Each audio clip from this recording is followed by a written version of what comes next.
예, 하나님이 정하신 공정한 상속규례라고 하는 큐티 제목으로 말씀을 나누겠습니다. 이제 요단강을 도하해서 가나안을 정복하고 땅을 분배하기 전에 출애굽 2세대의 두 번째 인구 조사가 그들을 위해서 있었습니다.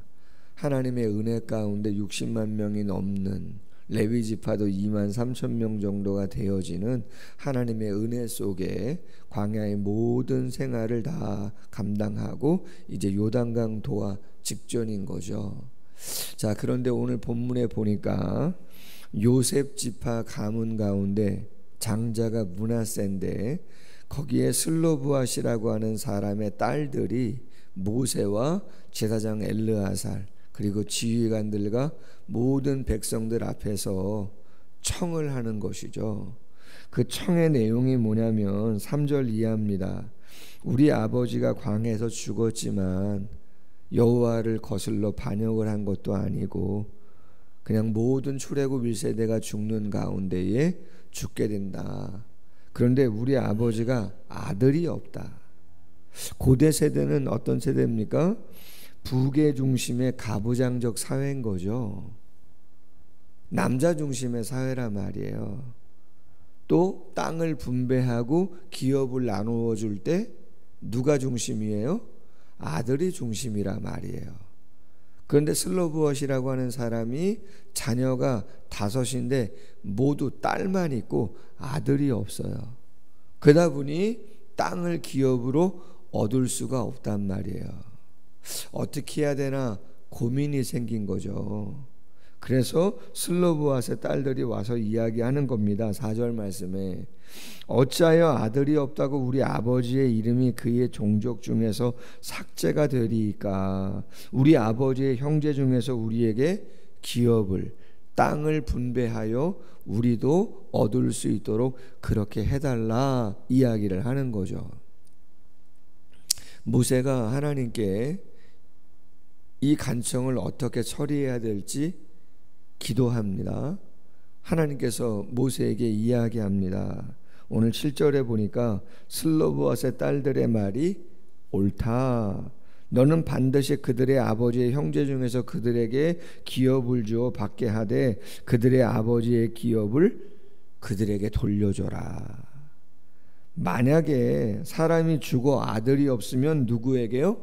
딸에게 돌려주고, 딸도 없으면 그의 형제에게 주고, 형제도 없으면 아버지의 형제에게 주고, 아버지의 형제도 없으면 가장 가까운 친족에게 주어서 받게 해라. 그렇게 판결을 내리게 되었다는 것이죠.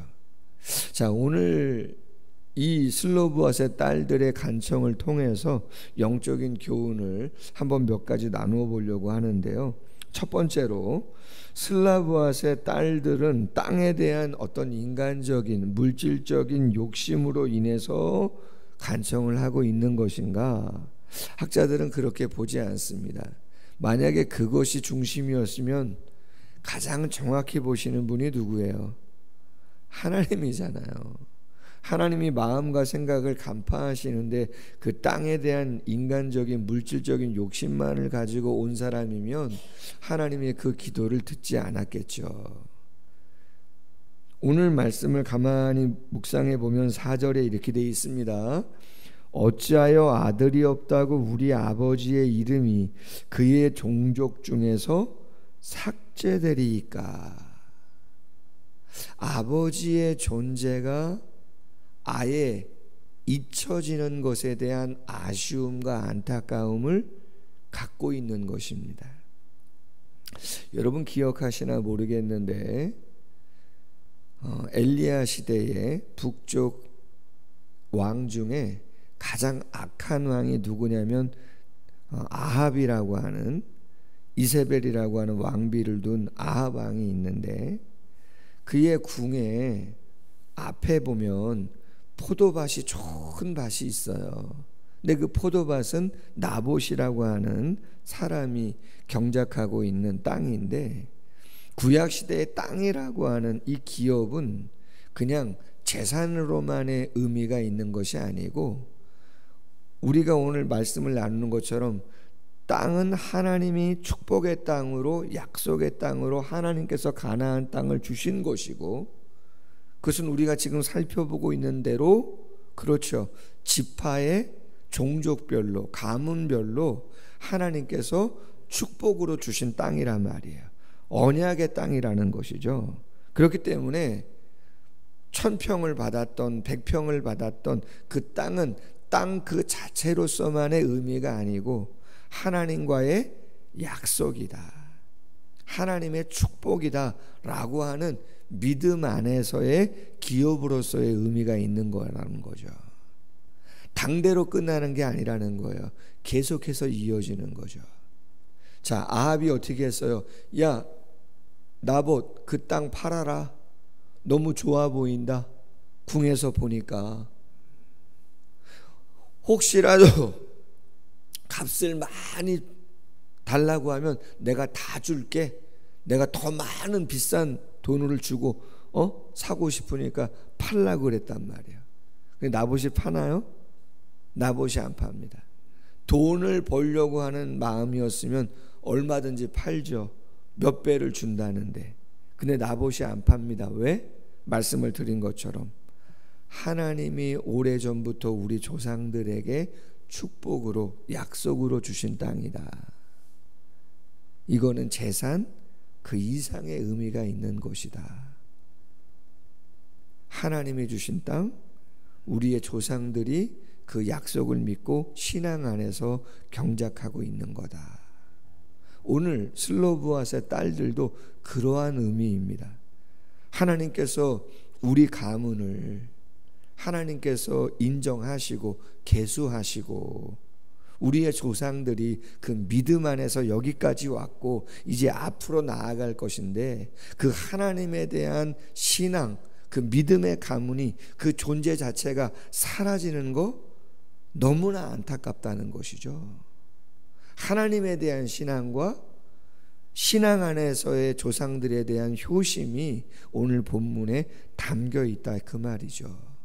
하나님이 당신에 대한 신앙과 조상들에 대한 사랑의 마음, 그 효심을, 슬로브앗의 딸들의 그 진정성을 다 아시고 그 정도의 마음이라면 하나님께서 당연히 허락해야겠다 생각을 하시고 그들에게 규례를 통해서, 상속의 규례를 통해서 얻을 수 있도록 하나님이 은혜를 주신 거라는 거죠.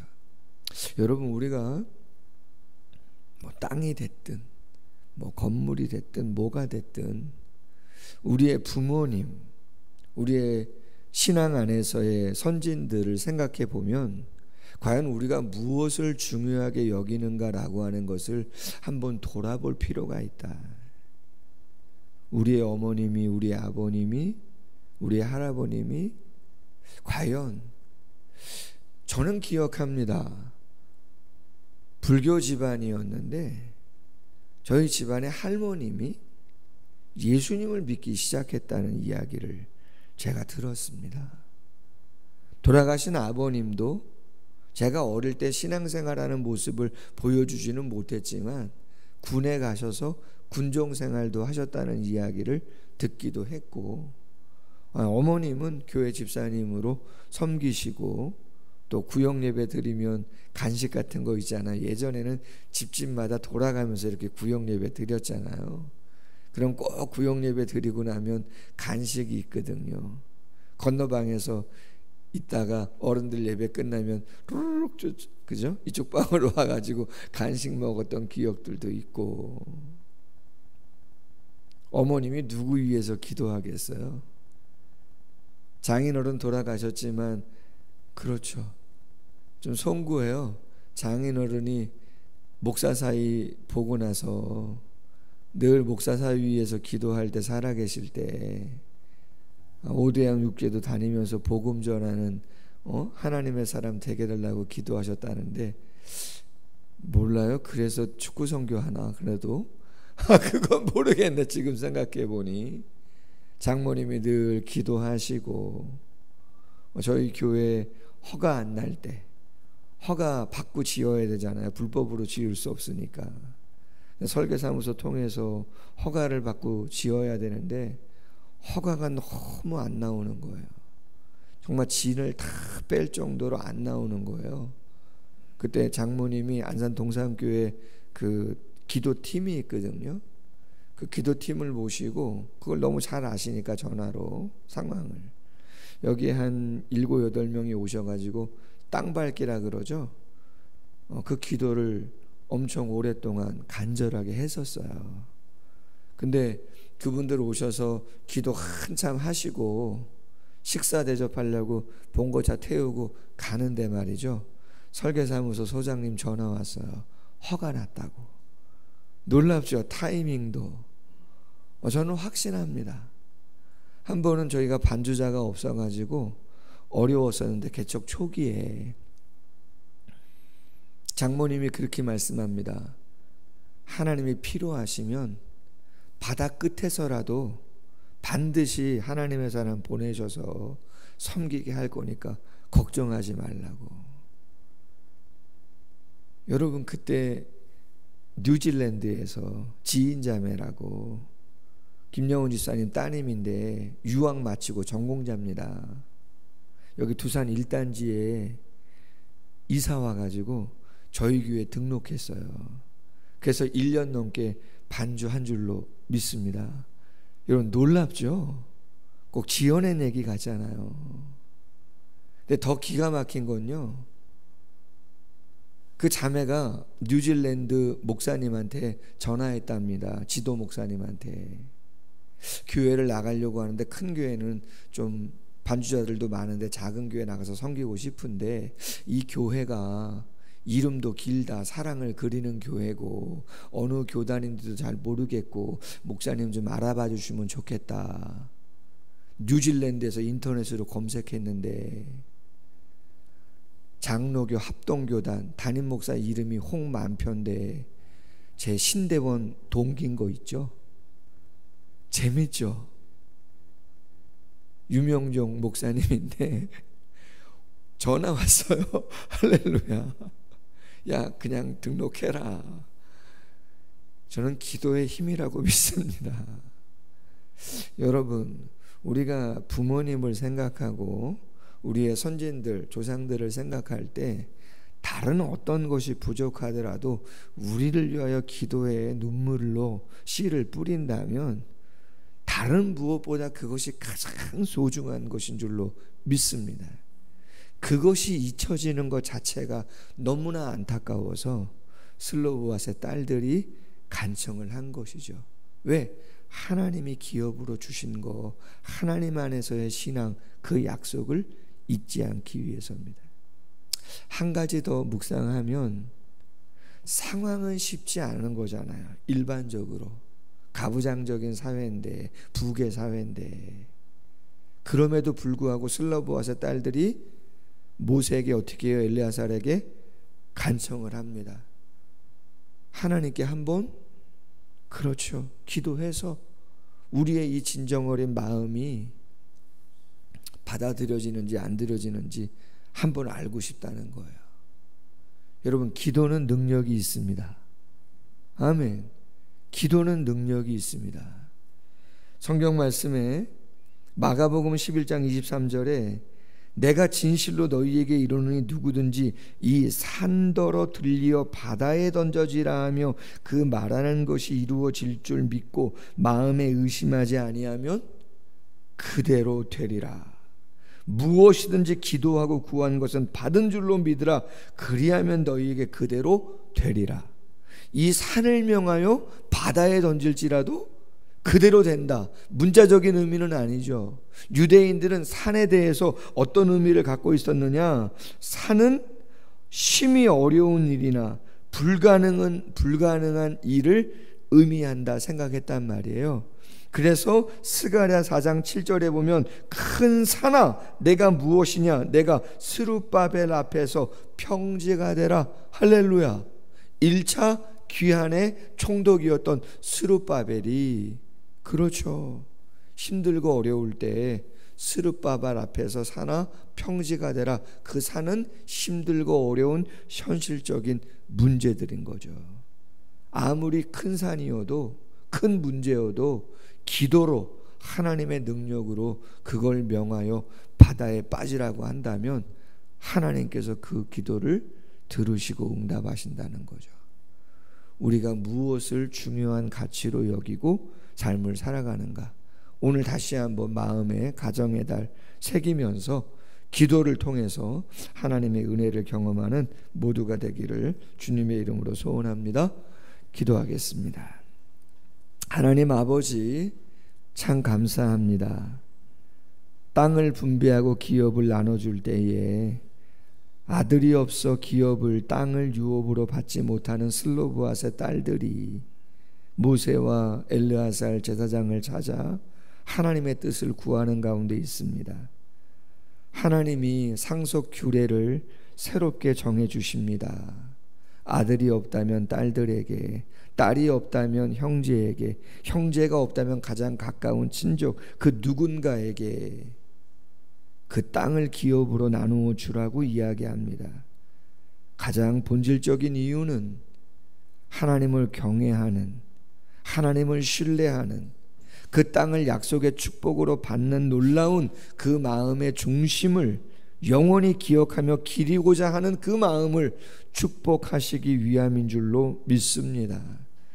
우리가 우리의 부모님들과 신앙의 선진들에 대한 그 마음을 늘 감사함으로, 고마움으로 마음에 새길 수 있도록 하나님 도와주시고 잘 신앙을 계승할 수 있도록 함께해 주시기를 원합니다. 그 마음을 축복하시고 그 마음으로 주일 성수하고 그 마음으로 주님의 교회를 위해서 헌신하고 봉사할 때 주여 가정을 지키시고 생업을 지키시고 미래도 지켜주시고 축복해 주시옵소서. 아무리 산과 같은 힘들고 어려운 일일지라도 슬로봇의 딸들이 믿음을 가지고 간구하며 나아갈 때에 하나님께서 산을 바다에 옮기시는 것처럼 놀라운 상속의 규례를 정하여 주시고 하나님께서 응답하신 것처럼 오늘도 신뢰하고 기도할 때 하나님께서 기도의 응답으로 우리 모두 가운데 함께하여 주시옵소서. 감사하며 예수님의 이름으로 기도하옵나이다. 아멘. 계속해서 기도합니다.